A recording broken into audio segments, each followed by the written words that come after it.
In life, there are three things that are always constant. You have death, you have taxes, and of course you have Nintendo going after YouTubers, because since the dawn of the YouTube era, all of the companies have sort of adopted to what the YouTube game brings to you, except Nintendo. Nintendo is definitely the company that is a little bit behind with the times. I mean, when you look at their online services and whatnot, it's not always up to snuff. It's not always the best thing, but there's actually a new story going on out there about Nintendo, once again, going after YouTubers. And I kind of want to talk about this because I don't think it's as black and white as a lot of people are making it out to be, because, well, I'm a YouTuber. I, of course, have had my interactions with Nintendo, the whole Metroid Dread situation, which is still just very bizarre to me when you look at the fact that people were doing OLED unboxings weeks before the system came out. But little old me, no, I'm a problem. And that's one of the things that goes in with these Nintendo claims, is the lack of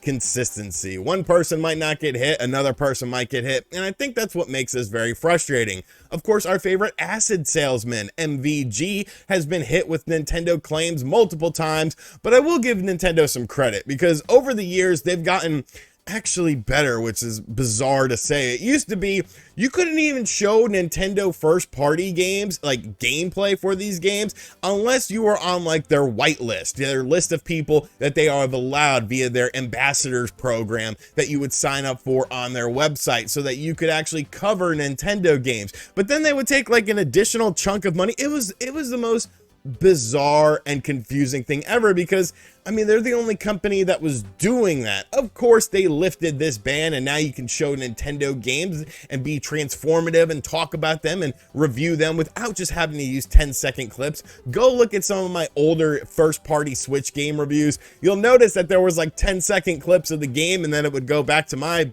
beautiful face, because of the fact that that's what you had to do with Nintendo. That's how bizarre this thing was. They didn't want you covering their games unless you were on their little whitelist of people that could. But this new instance that's happening, it's definitely very bizarre to me, and I'm going to talk about the different reasons why it's bizarre. But one thing that Nintendo fans really love about the company is usually their soundtracks. Their soundtracks for the games are usually really good. There's a lot of good tunes in there. There's a lot of nostalgia tied in with these songs from games like the SNES, the NES, the N64, the GameCube. So many classic tracks that we've grown up with listening to, because of the fact that, you know, a lot of us are Nintendo fans and a lot of us have the nostalgia for it. Well, there's this YouTube channel that has been hit by Nintendo before, and they just got hit by Nintendo again for having Nintendo related soundtracks listed on their YouTube channel.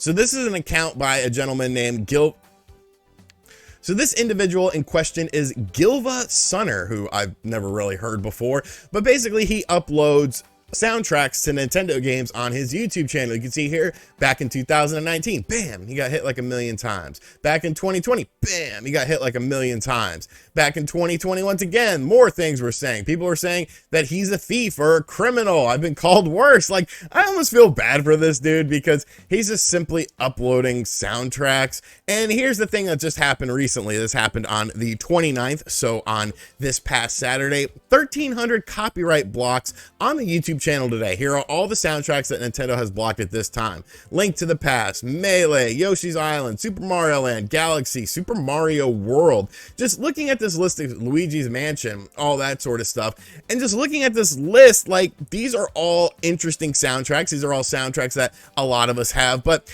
here's the thing where it gets weird with this situation, because this individual actually isn't monetizing his channel. When basically you could go on YouTube and you could choose whether to monetize or not monetize your videos. Of course, if you monetize it, and I'm sure 99% of you guys know this, but I figured I'd break it down for the 1% of you, you do make money when people watch the video based on ads and things of that nature. And if people have YouTube Premium, you actually get a little bit more. So stop being a cheap ass and sign up for YouTube Premium and watch all of my videos. But no, like, if you're not making money on it, I don't understand why Nintendo would do this situation. I feel like if this gentleman, lady, I don't know what this person is, this individual was making money off of the soundtracks, then I could sort of understand it. But if the channel isn't monetized, then it really just doesn't make all that much sense to me. Especially, I mean, let's go on YouTube and just type in Nintendo soundtrack and see how many different things pop up. All right, so here we are on my YouTube channel. As you can see, lots of wrestling stuff. Love that Danhausen. But let's just type in link to the past OST. And then bam, look at all these people. 8 years ago, Game OSTs put up this video with the full soundtrack. We have this person here, Link to the Past, enhanced soundtrack. Link to the Past, full melody, 3 years ago.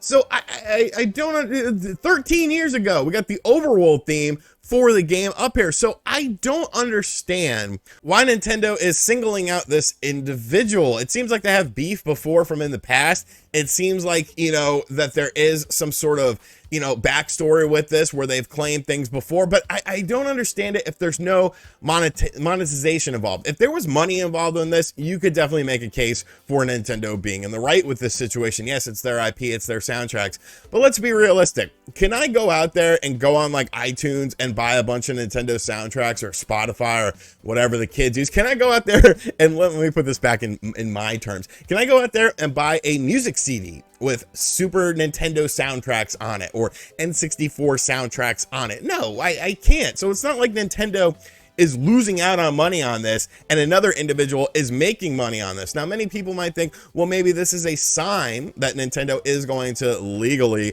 put their soundtracks out there, but I don't think that's the case. I just showed you videos from 13 plus years ago where individuals were doing the exact same thing that this other individual was doing, uploading full soundtracks, yet they're still up there. And I'm sure some of those videos have monetization on them. Obviously, I have YouTube Premium because I'm not a cheap ass. Sign up for YouTube Premium.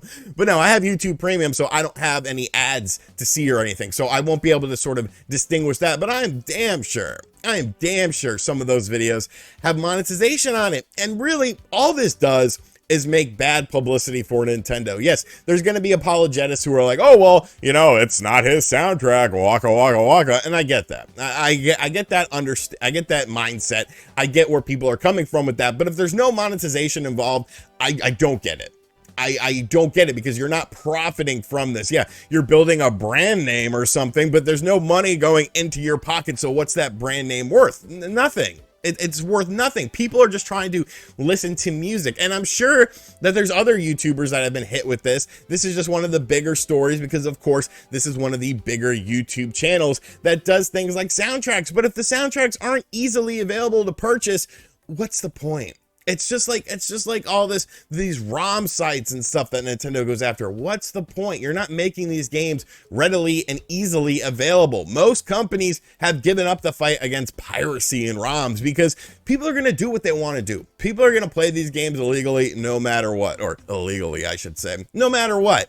And you just need to sort of be like, okay, well, we need to give people a reason to play our games legally and we can monetize this. Things like the Nintendo Switch Online service. You know, it's got NES games. It's got Super Nintendo games. It's got N64 games. Are pirate websites and ROM websites hurting that service because people can play those games elsewhere?